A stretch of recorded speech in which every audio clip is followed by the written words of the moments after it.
नमस्कार। स्वागत। आइए आज बात करते हैं क्या खाएं क्या छोड़ें। मैं दावत की बात नहीं कर रहा, क्योंकि जब आप निमंत्रण पे जाते हैं, दावत खाते हैं, तो ऐसा अक्सर इंसान के मन में आता है क्या खाएं क्या छोड़ें। मैं जीने की बात कर रहा हूँ। जीने के लिए मनुष्य को खाने की आवश्यकता है, और आज हम ऐसे युग से जी रहे हैं या निकल रहे हैं कि इंसान इसी में परेशान है कि क्या मेरे लिए ठीक है, क्या उचित है कि क्या नहीं। अब पप्पू की मम्मी सुबह जल्दी उठ गई तो आलू का पराठा मिल जाएगा टिफ़िन में, थोड़ा टाइम और लग गया तो सैंडविच मिल जाएगा विद द सॉस स्माइली, नहीं तो फिर मैगी तो है ही, 2 मिनट का काम है। और ऐसे भी घर होंगे यहाँ पे साहब का टिफ़िन लौट के आ जाता है क्योंकि उनको खाना स्वाद नहीं लगा। अब एक बड़ा प्रचलित शब्द है, आपने अक्सर बचपन से लेकर अब तक सुना होगा, पालन पोषण। पालन पोषण केवल बच्चों का नहीं है। पालन पोषण जब तक हैं, आप जिंदा हैं, पालन पोषण तो करना पड़ता है। तो इसका दूसरा शब्द जो पोषण है, मैं उसे अधिक महत्व देता हूँ। पोषक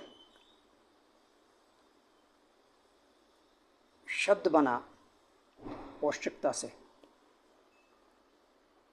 और आज हम कहाँ हैं?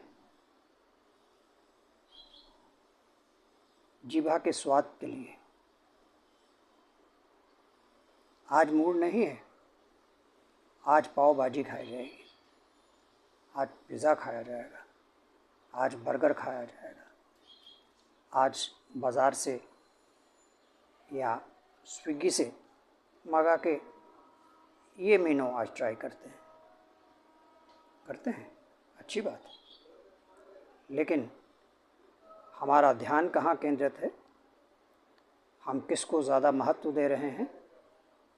जीभा के स्वाद को, जबकि पौष्टिक होना और पौष्टिक आहार पे हमारा सारा ध्यान केंद्रित होना चाहिए।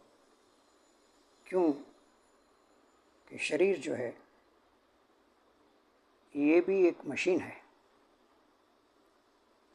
ऐसा तंत्र है जो इंसान जीवन भर इसका रहस्य समझ नहीं पाता। बनाने वाले ने ऐसा बनाया हुआ है, और हम इसके साथ कितनी ज़ोर ज़बरदस्ती, कितना अन्याय जीवन भर करते हैं, और फिर जब बीमारियों से ग्रस्त हो जाते हैं तो अस्पतालों के चक्कर काटते हैं, हाय तौबा मचाते हैं। तो उससे अच्छा तो ये है कि हम संभलें, विचार करें हमें क्या करना चाहिए और क्या हम कर रहे हैं। अब जैसे मैंने कहा कि शरीर का तंत्र हमारी समझ से बाहर है। हमारी समझ छोड़िए, जो अपने आप को बड़े प्रोफेशनल कहने वाले सो कॉल्ड आज के डॉक्टर हैं, उनकी भी समझ से बाहर है।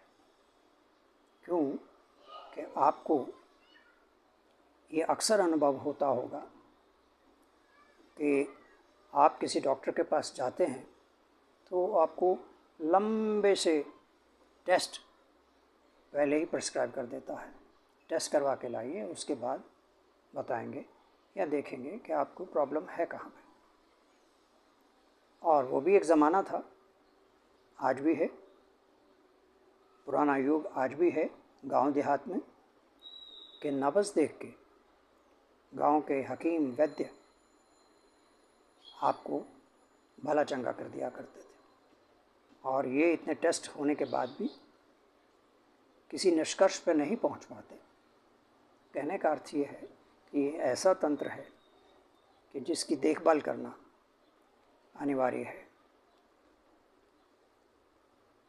अब जैसे आप ऑटो 2 पहिया हो 4 पहिया हो जीवन में चलाते हैं तो उसका एक नियमबद्ध तरीका है, उसको स्टार्ट कैसे करना है, उसकी गति को कैसे बढ़ाना है, उसकी गति को कम कैसे करना है, रुकना कैसे है।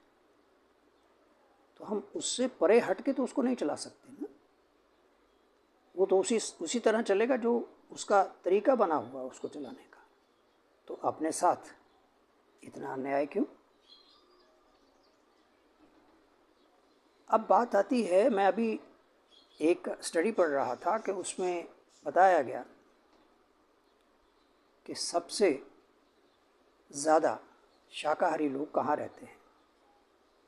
आप प्रसन्न होंगे, वो है भारत ही, लेकिन कितने प्रतिशत? 38%। अब अगर आप 38% को देखते हैं तो इसका मतलब 62% जो हैं वो क्या खाते हैं? मांस, मछली। चलिए उसमें से 20% ऐसे भी निकाल दीजिए जिनका धर्म ही ये है कि ये सभी खाना है, लेकिन आप अपने आप को हिंदू कहते हैं, हिंदू राष्ट्र बनना चाहते हैं। और ये कहाँ का कर्म है कि हम किसी की जान लेके और अपने आप की भूख उसको संतुष्ट करें। ये तो कौन किया करता था जब हम पत्ते बांधते थे, जंगलों में रहते थे, तो विकसित क्या हुए? दूसरी बात,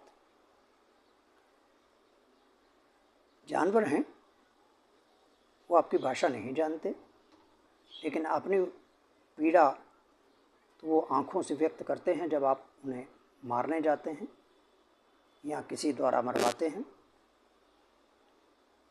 उनको कौन किस्म की बीमारियां होंगी अंदर, आपको पता है? मुर्गा, मुर्गी, इन पे तो आप अक्सर देखते होंगे, जो आपके आगे पीछे गाड़ियां उनको सुबह शाम लेके चलती हैं, उनमें से कितनों के पंख नहीं होते, उनको स्किन डिजीज़ होती है, कितने किस्म की बीमारियां होती हैं, लेकिन आप उनको कटवा के और बड़े चाव से चिकन मसाला खाते हैं। तो हमें विचार करना चाहिए।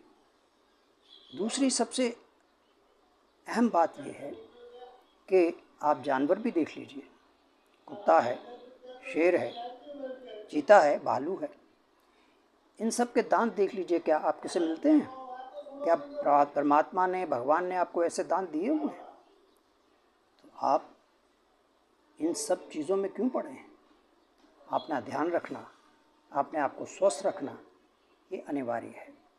और फिर मैंने ये जैसे कहा कि हम ऐसे युग में जी रहे हैं, यहाँ इंसान के प्रति कोई धर्म नहीं है, वो इंसानियत का धर्म ही भूल चुका है, निभाता नहीं। हमारे एक महान नेता ने उनको, किसान हमारे जो हैं, उनको अन्नदाता कह दिया। वो सिर पर चढ़ के हमारे तबला बजा रहे हैं तब से। वो नहीं जो सच में अन्न उगाते हैं, वो जो अन्न का व्यापार करते हैं और जो इतने संपन्न हैं कि उनको आपकी जान से कोई लेना देना नहीं। अब अन्न श्री आया, मोटा अनाज खाइए। अब मोटे अनाज की आज आप पैकिंग देखिए, एक से बढ़कर एक, और एक से बढ़कर एक वो इसी से कमा रहे हैं कि हाँ भाई ये तो अमृत काल है। अमृत का मतलब है हमें कमाई करनी है दूसरों के ज़रूरतों से। पहले तो आसानी से आपको, आप 2 टायर या 3 टायर सिटीज़ में देख लीजिए, तो आपको आसानी से ये अन्न मिलेगा नहीं। बड़े शहरों की तो बात मॉल तक ही जाती है, मिलेगा वो किस भाव से मिलेगा। उसी तरह से हमारा आज ऑर्गेनिक फूड है। ऑर्गेनिक फूड के नाम से हम कितना बड़ा व्यापार खड़ा कर चुके हैं, लेकिन हम कहाँ तक सच हैं, क्या बेच रहे हैं, वो कोई नहीं जानता। हाल ही में आपने देखा होगा एक इतने प्रचलित मसाले वाले, उनके मसाले में दोष पाए गए। पनीर, दूध, आपने अक्सर सुना होगा मिलावटी, बनावटी, ये सब चीज़ें हम एक दूसरे को खिला रहे हैं। हमारा ध्येय एक ही है, पैसा कमाना है। ये मरता है तो मरे, ये हॉस्पिटल जाता है तो जाए, ये बीमार रहता है तो रहे। कहने का अर्थ ये है कि हमें ये चयन करना होगा कि हमें अपने को स्वस्थ रखना है कि केवल अपनी जीवा का स्वाद, उसको संतुष्ट करना है। कभी कभार ठीक है, लेकिन रोज़ आप कहें कि हाँ मुझे स्वाद नहीं आया इसलिए मैं नहीं खाऊंगा, थाली परे कर दी। अन्न का एक तो आपने अपमान किया, निरादर किया, और उसके बाद आपने एक पौष्टिक आहार को इसलिए ठुकरा दिया कि वो आपके जीवा में नहीं लगा, आपको स्वाद नहीं आया। साथियों, अनुरोध है, आप मेरे विचारों से सहमत हों या ना हों, लेकिन इस पर सोचेंगे अवश्य। किस तरफ जाना चाहते हैं आप, क्या करना चाहते हैं आप, कैसे जीना चाहते हैं आप। नमस्कार सबको।